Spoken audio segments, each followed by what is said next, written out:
Dəstək baxımından təbii ki, burada bir maraqlı bir məsələ var. Əslində, məsələn, Rusiya-Ukrayna müharibəsi onu göstərdi ki, məsələn, NATO gözlənildiyi, məsələn də deyildiyi qədər, qeyd edildiyi qədər güc deyil əslində. Yəni Rusiyada məlum oldu ki, əslində şişirdilmiş gücdür. Yəni hər ikisi də ortaya çıxdı bunların. Yəni bunlar açıq şəkildə bilindi. Və məsələn bəzən sual verirlər ki, niyə görə Avropa ölkələri məsələn müharibəyə ciddi şəkildə qoşulmur və yaxud da ki, niyə eləmir? Məsələn bir dəfə Zelenski səhv eləmirəmsə Böyük Britaniyadan 200 ədəd tank istəmişdi və Böyük Britaniya Müdafiə Naziri demişdi ki, bizim özümüzün 200 dənə işlək vəziyyətli tankımız yoxdur. Yəni dövlətlər hamısı NATO çətirin altına girib və düşünürdülər ki, öz təhlükəsizliyini qoruyacaqlar. Burada nəyə gətirmək istəyirəm? NATO genişləndikcə, NATO böyüdükcə əslində NATO'nun problemləri də çoxaldı. Çünki ərazi genişlənir. Məsələn Finlandiya qoşuldu, İsveç qoşuldu, son qoşulanları deyirəm. Onlar NATO'ya nə qatdı misal üçün? Ordu güc baxımından. Əslində ərazi genişləndə onların hava hücumundan müdafiə sistemləri yerləşdirmək lazımdır, onların təhlükəsizliyini təmin etmək lazımdır. Bu daha problemlər daha böyükdür. Son baş verən proseslər onu göstərir ki, dövlətlər artıq böyük bir təşkilatların tərkibində olmaqdan daha çox xırda qruplarla, məsələn, 3-lü, 5-li təşkilatlar formasında formalaşmağa daha çox çağırılır. Məsələn, ona görə də biz açıq şəkildə görürük, Çinlə Rusiyanın daha çox yaxınlaşmağı, Çin, Rusiya, İran, Şimali Koreya, bu dörtlü var faktik olaraq. Biz bunu açıq şəkildə görürük ki, bu dörtlü var. Bundan əlavə, məsələn, adi Avropa ilə Amerika arasında mətbuatı izləyəndə də açıq şəkildə görünür ki, məsələn, Avropa deyir ki, biz yeni ordu yaratmaq istəyirik. Hər iki tərəf də Türkiyəni öz yanında görmək istəyir. Çünki Avropa gözəl bilir ki, Avropa məsələn ordu yaratmaq bəzən insanlar elə fikirləşir ki, məsələn böyük plan 1 milyard, 1 trilyon pulu qoyduq ortalığa, dərhal ordu yarandı. Belə bir anlayış yoxdur. Ordunun yaranması, məsələn biz adi götürək, müharibə şəraitində biz Azərbaycanı götürək. Azərbaycan müharibə şəraitində ordusu formalaşdı. Müharibə apara-apara formalaşdı. Biz hələ də deyəndə, danışanda deyirik ki, Azərbaycan ordusunun formalaşmaqdadır.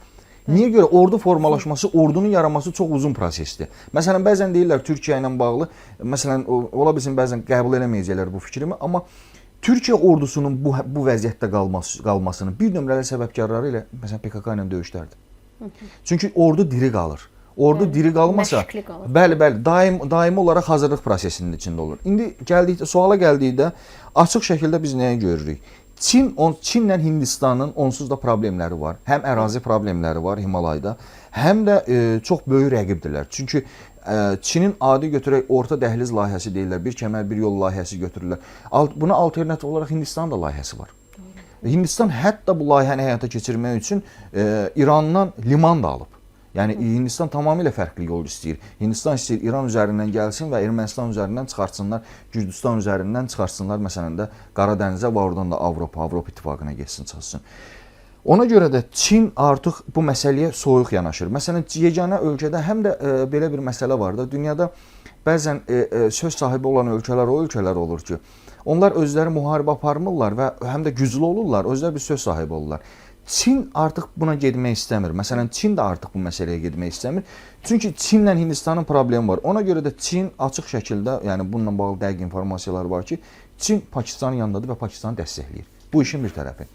Türkiyə ilə hətta Pakistan arasında ciddi müqavilələr var. Yəni söhbət burada müsəlmançılığa görə yox, hansısa simpatiya məsələsi deyil burada. Ölkələr arasında müqavilələr var. Ona görə də olur.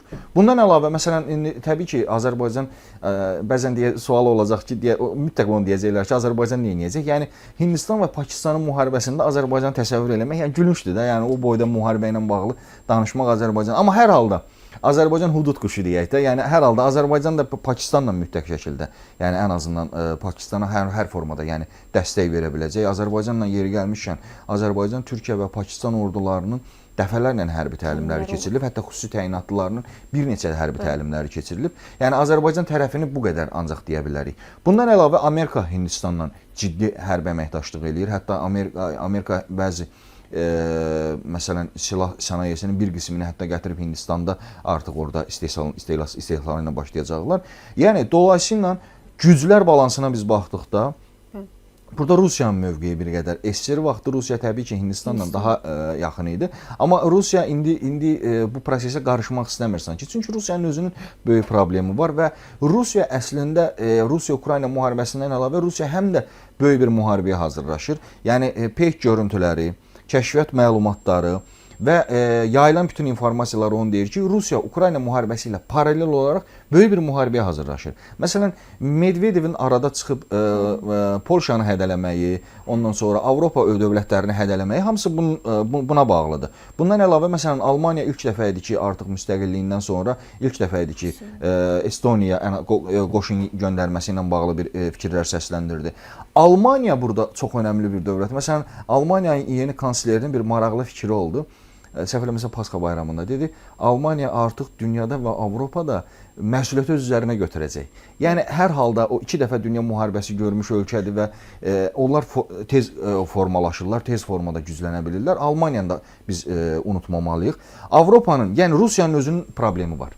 Rusiyanın Avropa ilə bağlı, Qərblə bağlı problemi var. Ona görə də mən düşünmürəm ki, Rusiya Hindistana hansısa böyük dəstək verəcək. Amma Hindistan və Pakistan məsələsinə gələndə Çinin önəmli dəstəyi olacaq. Çin varsa Şimali Koreyanın dəstəyi olacaq mütləq şəkildə və İranın da, çünki bu yaxın zamanda İranla düzdür, Pakistan arasında bir-birinin ərazilərini raket zərbələri indirmişdilər. Bir çoxları düşünürdü ki, bu hətta İranla Pakistan müharibə eləyə bilər. Əslində gülməli məsələ idi. Niyə görə? Çünki iki ölkənin bir problemi var, Belus problemi var, Beluslarla bağlı problemi var. Ona görə də bir tərəf o tərəfdə antiterror keçirir, digər tərəfdə bu bir tərəfdə antiterror keçirir. Ona görə də və sonra qardaşlıq, səhv eləmirəmsə adı da belə oldu, qardaşlıq bir müqaviləsi imzaladılar hər iki tərəf. Yəni İranın da ciddi şəkildə bir dəstək olacağı var. Məsələn, Pakistanın ən böyük problemlərindən biri Əfqanistandakı puştumlarla problemləri var. Onlar çox çətinlik yarada bilər, ola bilsin ki, Pakistanın özünə. Bir də Pakistanın daxildə müəyyən qruplar var, terror qrupları var və əsas məsələlərdən də odur ki, separatçılığa meyilli ərazilər çoxdur Pakistanda. Və müstəqil olmaq istəyən bəzi ərazilər var ki, onlar çoxdur.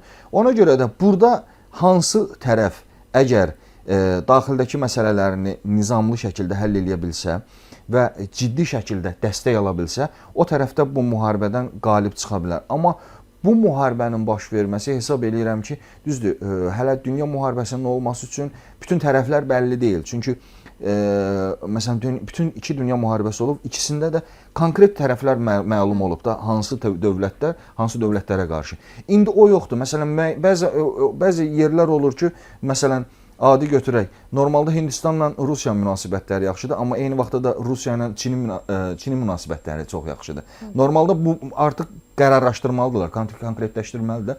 Ona görə də əgər dünya müharibəsi deyirlərsə, hesab edirəm ki, bu dünya müharibəsi yox, dünya müharibəsinə hazırlıq mərhələsidir. Əgər olacaqsa, böyük müharibə olacaqsa, bu hazırlıq mərhələsidir və Hindistan-Pakistan müharibəsi hesab edirəm ki, əgər tərəflərdən biri görsə ki, uduzacaq, təbii ki, o çəkindirici güc olaraq və yaxud da ki, nüvə silahını əl ata bilər. Bu isə yəni bir böyük fəlakətə gətirib çıxarda bilər. Hesab edirəm ki, hər iki dövlət burada çox ciddi şəkildə itkilərə məruz qalacaq və orada hətta deyərdim ki, əlavə dövlətlər də yarana bilər. Bu münaqişənin nəticəsində əlavə dövlətlər də yarana bilər. Çünki ərazidə çoxlu sayda orada məsələn dini milli zəmində də münaqişələr var, dini zəmində də münaqişələr var və qruplar da var. Yəni müxtəlif qruplar da var. Ona görə hesab edirəm ki, indiki mərhələdə o münaqişənin proqnozlaşdırmaq çox çətindir. Çünki hər iki tərəfin arxasında duran güclər də çox böyük güclərdir. Yəni onu da etiraf eləmək lazımdır.